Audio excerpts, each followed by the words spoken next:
medsos itu luar biasa informasi, tapi masih ada aja manusia-manusia yang tertipu gitu loh. Misalkan dia percaya dengan benda-benda klinik, saking egonya dia tidak mau diketahui orang lain gitu kan, dia beli aja asam, entah itu keris, entah itu batu, yang pada akhirnya dia tertipu gitu loh. Dengan tujuan, oh buat penglaris misalnya, oh ini ada barangnya keris, ini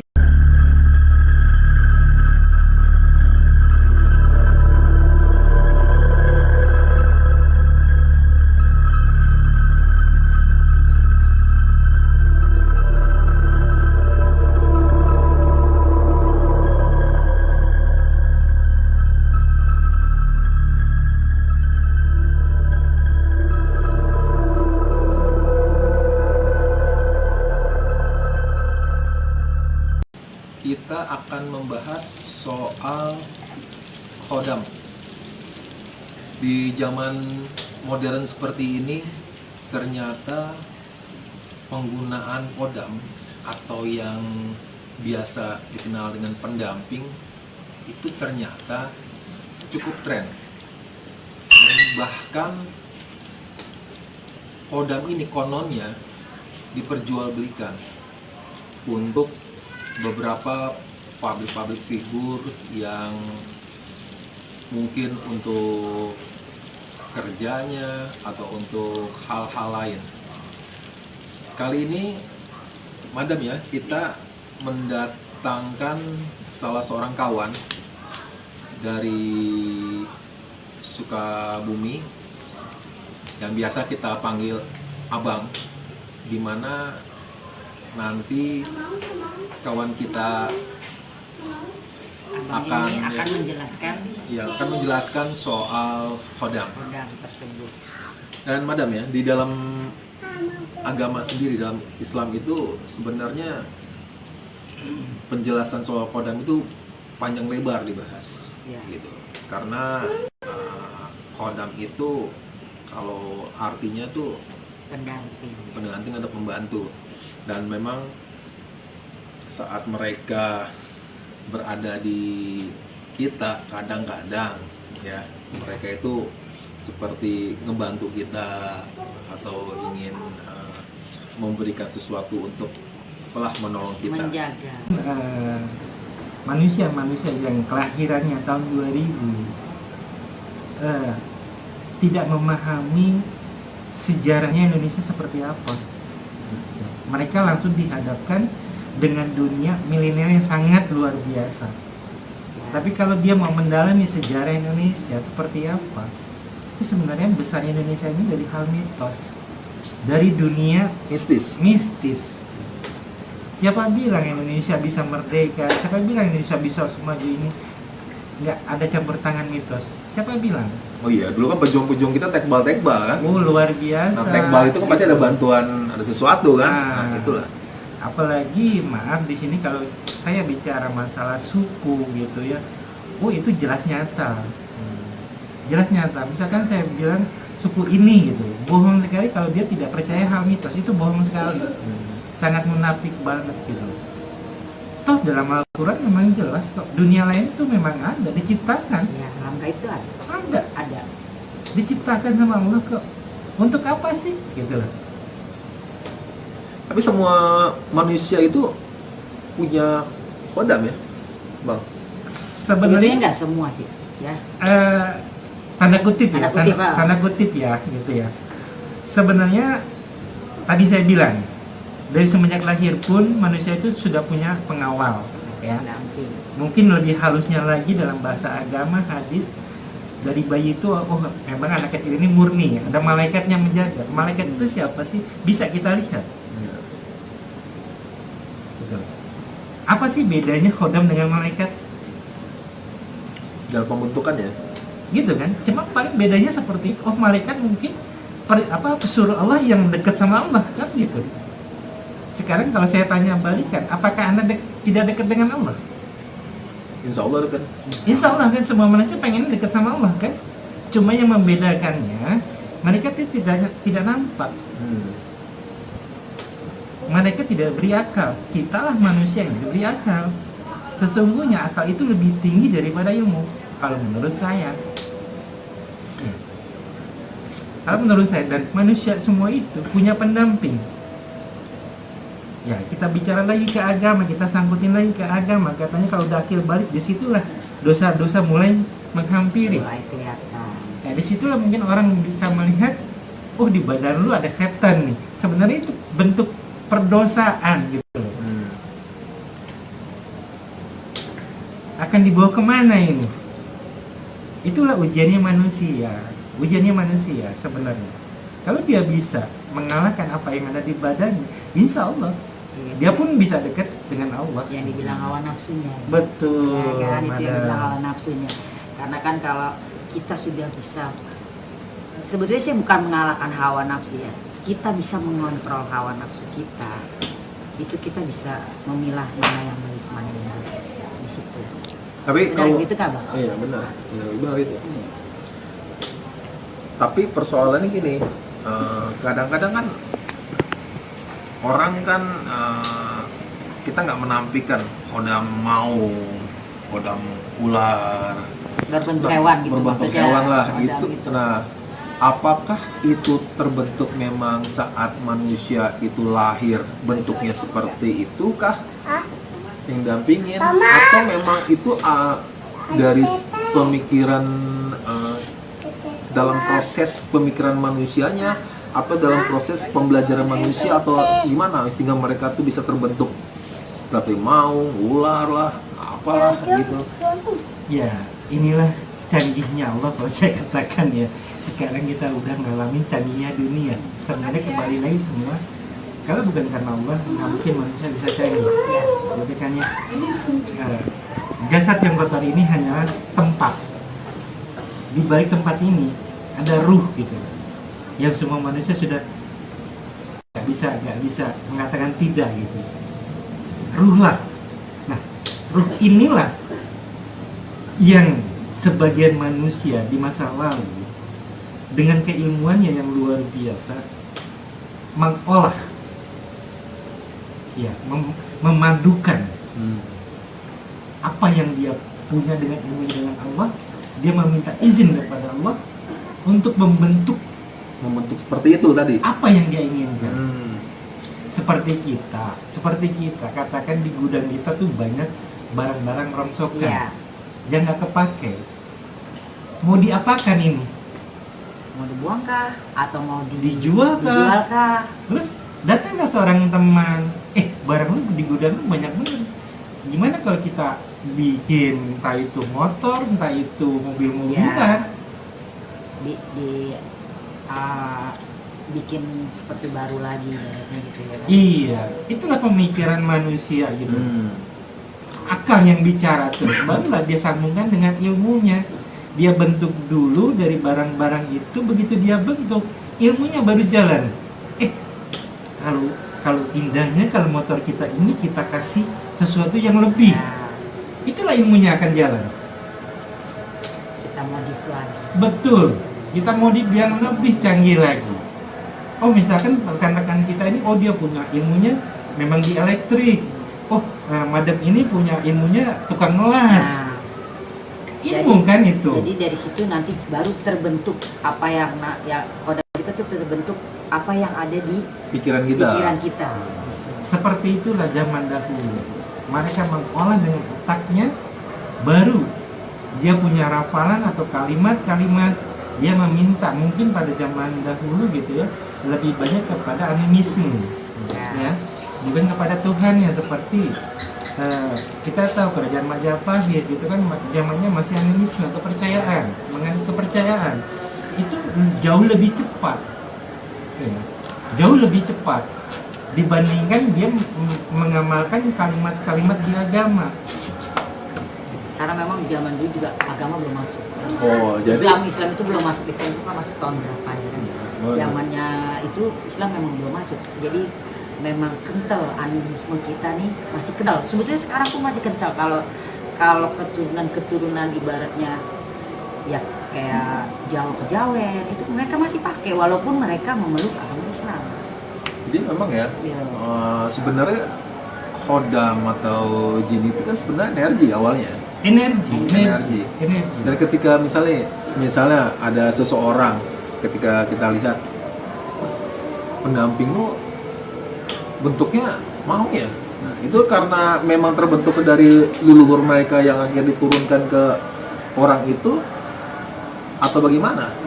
Iya, begini, simpel aja deh.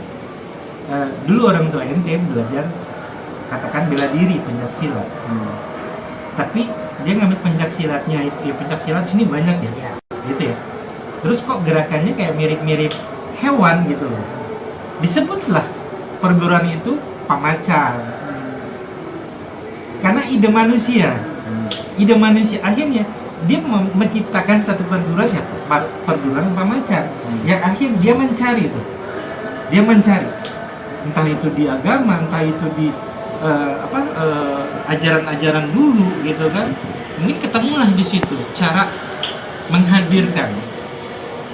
Tetap sekali lagi hewan itu pun punya ruh. Disitulah dia panggil, menyatulah dengan badan manusia. Disitulah terbentuknya. Itulah canggihnya manusia dengan akalnya. Iya. Tapi bang, pengalaman nggak misalnya atau dengar cerita kalau benar tadi kan kita kembali bahwa kodam itu diperjualbelikan di zaman modern ini, itu sebenarnya nyata bang? Nyata. Udah bukan rahasia umum lagi. Karena hal itulah yang mungkin bagi sebagian masyarakat jalan yang paling mudah. Kalau mungkin dia untuk ngerampok, dia untuk korupsi, 1000 kali mikir. Karena jalan belajar kebatinan itu minim sekali modalnya. Ya. Dan itu reaksinya pun cepat. Tinggal bagaimana kembali kepada manusianya. Dia percaya dengan kodam itu, jadi. Gitu. Jadi boleh tergantung kebutuhan dia ya? Tergantung kebutuhan dia, bukan masalah keimanan, tidak. Ya banyak sekali sih sebenarnya faktor-faktornya seorang itu bisa cepat mempercayai kodam itu. Banyak faktor gitu, kalau kita gali. Bang, sebenarnya ada efek nggak sih? Oh jelas. Ada ya? Positif dan negatif. Pasti ada itu. Pasti ada. Positif dan negatifnya. Kalau misalnya kita keturunan, ya udahlah, biarin aja keturunan. Ini kan dari leluhur kita nempatin ke kita, udahlah, ya mau ikut-ikut lah serta. Tapi kan efek ke badan kita juga nggak terlalu terganggu lah sebenarnya. Tapi kalau yang beli itu kan kadang-kadang nggak cocok sama. Inilah kembali bro, sejatinya manusia. Makanya gue bilang apa yang dikatakan hadis di akhir zaman akan timbul zaman kemunafikan. Nyata di zaman sekarang gitu loh, nyata lah. Gue nggak percaya hal ini, padahal dia sendiri adalah aktornya, dia sendiri adalah pemainnya gitu. Janganlah jadi orang munafik. Janganlah jadi orang yang munafik. Kenapa? Malu. Pura-pura bersih ya. Takut dikatakan musyrik, takut dikatakan dosa, takut dikatakan keimanannya diragukan. Itu penilaian manusia. Tetap yang menghukum hanya satu. Bukan lu yang ngejamin surga atau neraka. Tidak, bukan ulama, bukan kiai. Kita kembali. Kita nggak lain, kita zaman modern kayak seperti kembali ke zaman dulu kerajaan ya. Misalnya ada kodam-kodam gitu, bang ya. Seperti itu lah. Insya Allah, iya bagi sebagian orang yang terjun di dunia klinik seperti ini, mungkin percaya bahwa Indonesia atau Nusantara akan kembali seperti zaman kerajaan dulu lagi. Iya. Dan itu tidak bisa dipungkiri. Baik bang, ada nggak sih kodam yang kadaluarsa gitu, yang dibuang gitu? Oh ada. Ada ya? Kan tetap mereka termakan usia. Atau jin-jin gagal gitu kan? Sebenarnya gagal tidak. Gagal sebenarnya tidak kalau menurut saya. Cuman mungkin powernya ini. Powernya ini yang mungkin sudah berkurang. Katakan yang dihadirkan ini katakan dari kalangan jin kafir yang usianya mungkin udah berabad-abad. Sedangkan sekarang ini permainan manusia itu lebih canggih gitu. Mungkin tidak terpakai, tapi tetap ada pengaruh negatif yang seperti itu. Tetap aja akan berpengaruh. Karena mereka kan abadi. pada akhir zaman aja nanti mereka akan kembali, akan binasa gitu kan. Hampir sama perjalanan dengan manusia. Ngomong bicara soal kodam, contoh lah, kita mencontohkan, soalnya saya jadi contoh misalnya. Kalau bicara dengan kodam pendamping, kalaupun saya punya, misal saya punya nih, saya sebenarnya punya nggak sih, Bang? Kalau abang lihat? Oke, sekarang gini, kita mungkin Contoh kodam ya, nggak apa gua terlalu dalam ya. Kodam, memang kita lagi ngebahas Kodam. kodam, gitu kan. Ini orang tua, hobi ente tuh pemain bola. Hobi ente main bola. Percaya nggak suatu saat anak ente ada yang nurunin? Jadi pemain bola. Banyak loh. Banyak loh. Nggak bisa dipungkirin loh. Ih, gila, anak gue nurunin gue ini. Sadar nggak sadar? Gaya-gayanya apa-apanya ya, stylenya tuh gue banget gitu. Itu dohir yang kita yang kotor nih. Bisa turun loh, karena kita. Karena cucu mungkin bisa turun. Ini zat yang kotor. Badan yang kotor, raga yang kotor, bisa turun. Apalagi isinya. Yang kata pepatah, bahasa buah jatuh nggak jauh dari pohon. Dia bisa mendapatkan terahnya tersebut. Betul. Kalau memang basicnya orang itu, entah dia memang dulu abdi dalam kerajaan, entah memang orang tuanya itu penganut suatu ilmu, entah itu orang tuanya memang pengabdi setan, itu akan karma tetap berlaku. Pasti ada yang diturun. Tinggal mungkin tergantung keturunannya itu dia mengerti atau tidak.